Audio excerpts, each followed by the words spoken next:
Hi and welcome back. Now in this chapter we're going to look at encryption. So now when it comes to EBS volumes, remember that you can enable encryption for your EBS volumes using the customer key which is defined in the AWS KMS service. This needs to be done during the volume creation time. If you already have an existing volume, you cannot enable encryption. But what you can do is that you can use OS level tools such as, for example, BitLocker for Windows for enabling encryption of the files on the particular volume. Now when it comes to the relational database service, you can also enable encryption of the underlying database files. So this can be done for the databases in the AWS RDS service or even for Amazon Aurora. One key thing to note is that when you enable encryption, it will automatically also encrypt all the logs and snapshots. So when you create the database, you will actually have the screen. So you can enable encryption and choose what is the master key to use for encryption. This will be coming from the KMS service.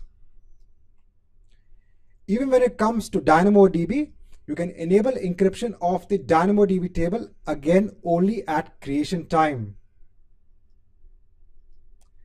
In the simple storage service, very important, you can use server-side encryption. So here what AWS will do is that before it stores the object on the physical server, it will actually encrypt the object, store it on the server. When you get the object back, when you issue a GET request, the AWS simple storage service will automatically decrypt the object and give the object back to you.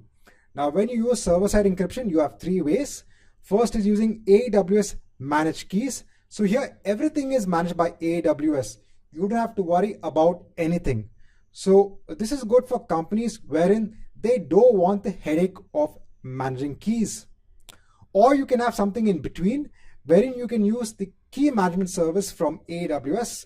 Here you have control over the keys, but you don't have complete control over something known as the key material. But then nevertheless, you have the option of managing the life cycle of the keys in the KMS service. So you have the option of defining customer keys in KMS and then using that to encrypt the objects in the S3 bucket. Finally, you can also use customer managed keys. So when you are uploading the object in your application, then you can send the key. AWS will then take the key and encrypt and decrypt the object for you. You can also use client-side encryption, wherein you at the programming level will first encrypt the object and then send it across onto the simple storage service. Now the key management service, this is a fully managed key service from AWS. Here you can define your keys, you can manage the life cycle of your keys.